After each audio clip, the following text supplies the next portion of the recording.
Bem, meus irmãos, tivemos aqui respostas com relação ao vídeo sobre neopuritanismo, beleza? E a irmã Belly respondeu bem assim. Tivemos uma conversa em família sobre esse tema no último domingo. E é muito triste ver esse tipo de coisa em meio à Igreja de Cristo. Mais uma vez, muito obrigado por mais um vídeo tão edificante, não é?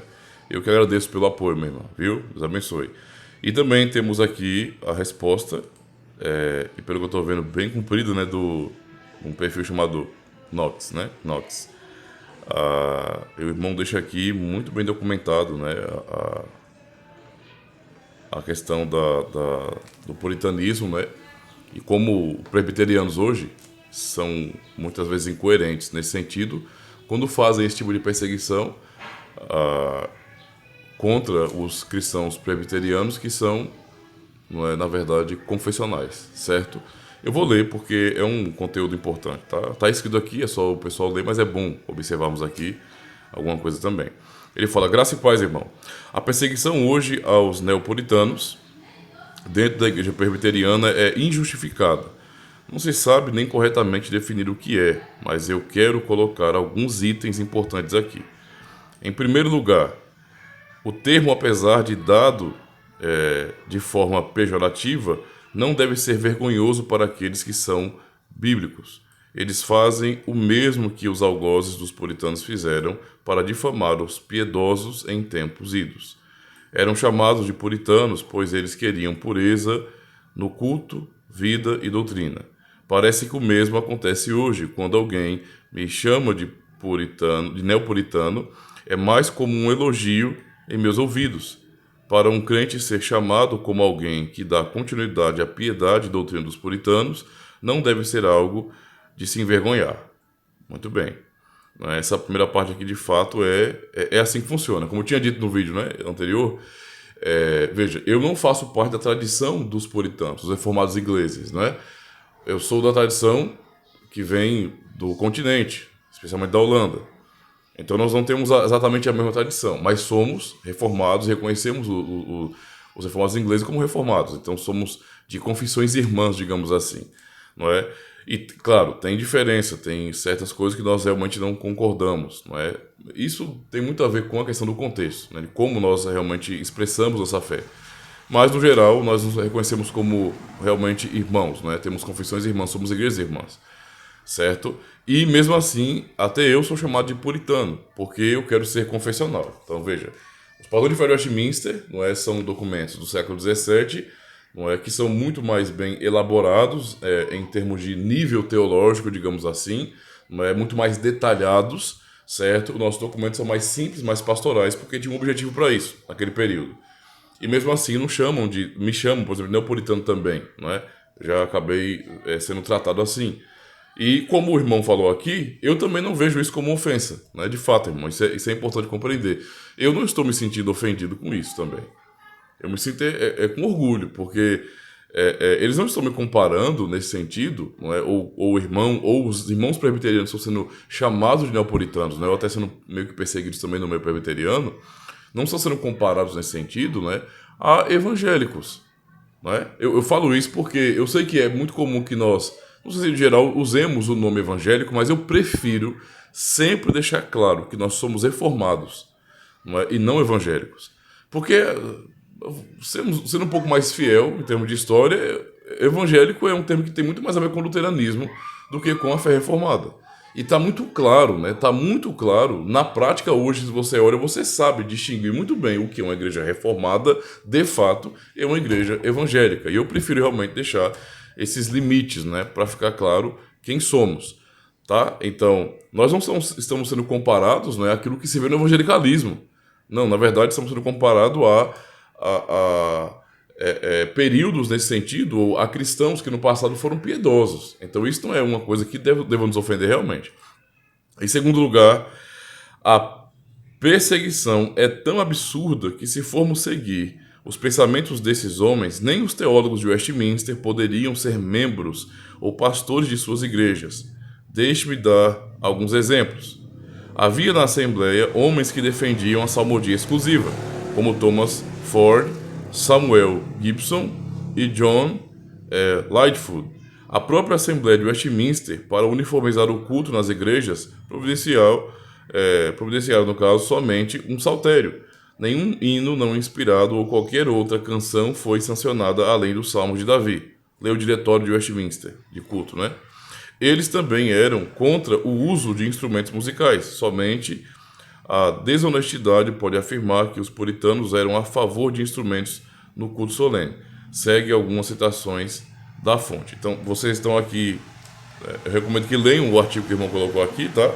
É muito importante para que venhamos realmente compreender, não é, essas bases históricas de qual foi a atitude dos puritanos, o pensamento deles com relação ao culto e várias questões. E ressaltar aqui que, de fato, não é, num sistema como esse, numa atitude como essa, esses irmãos que são presbiterianos acabam desonrando a sua própria tradição, não é?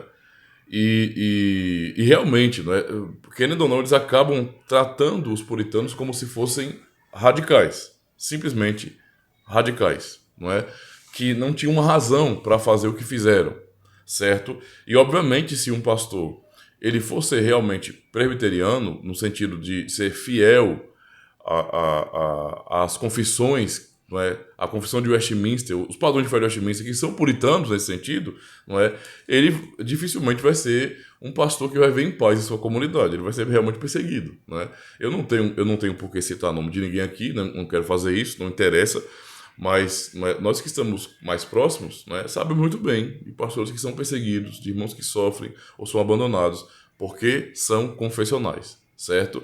Eu tive o prazer de participar de um dos simpósios puritanos, né, e pude conhecer vários homens de Deus, inclusive vou deixar até o link aqui da entrevista que eu fiz com Josafá Vasconcelos, né? E eu fiquei maravilhado, é um evento realmente muito bom, é muito edificante, não é muito confrontante. E espero um dia ter a oportunidade de participar de novo, quando tudo se passar, né, a situação da pandemia, poder mais uma vez ir para poder eu tentar fazer mais entrevistas com aqueles homens de Deus e aprender mais também, porque é muito edificante. E eu sei que dentro do meio presbiteriano, bem confessional mesmo, não é? Eu conheci pastores que são de salmodia exclusiva, suas comunidades são de salmodia exclusiva e outro de salmodia inclusiva, não é? Nossa comunidade reformada, ela é de salmodia inclusiva, não é? Porém, é um tipo de assunto que eu pessoalmente não tenho problema no sentido de sentir um certo tipo de incômodo, né? Talvez para alguns, se alguma comunidade ou algum irmão, algum pastor falar assim, nós somos de salmodia exclusiva, talvez isso seja, para aqueles que são de salmodia inclusiva, o incômodo, ou vice-versa também, não é? Talvez para um de salmodia exclusiva que conheça uma comunidade de salmodia inclusiva, mesmo que a comunidade seja bem confessional e reformada, não é, seja um incômodo. Para mim, não é incômodo. Não é? Eu sempre coloco essas questões como sendo de opiniões que devem ser levadas a sério, não é? Que tem a ver muito com a tradição de cada comunidade, mas que para mim não há um peso, porque por que eu reclamaria se a comunidade fosse somente cantar salmos? Eu não vejo sentido para reclamar disso, né? Se realmente os irmãos pensam que deve ser assim e que hinos, por mais que sejam teologicamente corretos, né, não podem ser cantados, eu não pretendo ser alguém que vai debater contra esses irmãos. Não há problema, eu não debato sobre isso, tá? Porque eu não estou vendo problema nesse sentido, certo? É claro, desde que aquele irmão que tem esse pensamento de salmodia exclusiva também não queira debater comigo, não é? E meio que rejeitar a comunidade a que eu pastoreio. Entende a situação? A mesma coisa acontece se eu, como um pastor reformado, não é? Onde o culto é de salmodia inclusiva, nós cantamos os salmos, obrigatoriamente temos que cantar salmos no culto, mas também cantamos hinos, não é? Que nós consideramos teologicamente corretos, digamos assim, analisados, não é? Eu também não acho correto que não é? Quem é assim como eu, por exemplo, de salmodia inclusiva, também se queixe contra o pessoal de salmodia exclusiva. Eu acho que esse tipo de debate não faz sentido para mim, né? Eu sei que tem bons livros que eu ainda vou comprar sobre isso. Inclusive, se você quiser me ajudar, vocês aqui que estão acompanhando o vídeo, quiserem me ajudar, eu vou ficar sempre lembrando disso, viu? Vou deixar meu Pix aqui também. Quer ajudar eu a comprar livro? Quanto mais vocês ajudarem nesse sentido, mais eu vou ter material para ler, para trazer aqui para vocês. Eu quero realmente que esse canal seja um canal que seja fiel à fé reformada. Simplesmente isso.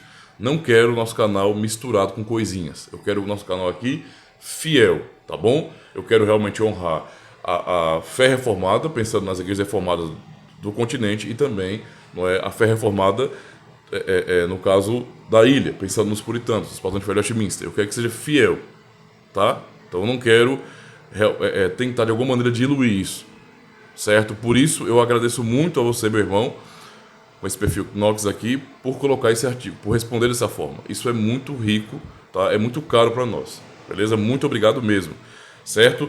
Essa é a situação então que vivenciamos hoje, infelizmente. Então, só para concluir, eu quero pedir que os irmãos leiam todo o artigo que o irmão colocou aqui, porque tem argumentações, né, citações dos próprios autores também, dos padrões de fé de Westminster, aqueles que participaram da Assembleia, não é? E qual foi o tipo de pensamento também, certo?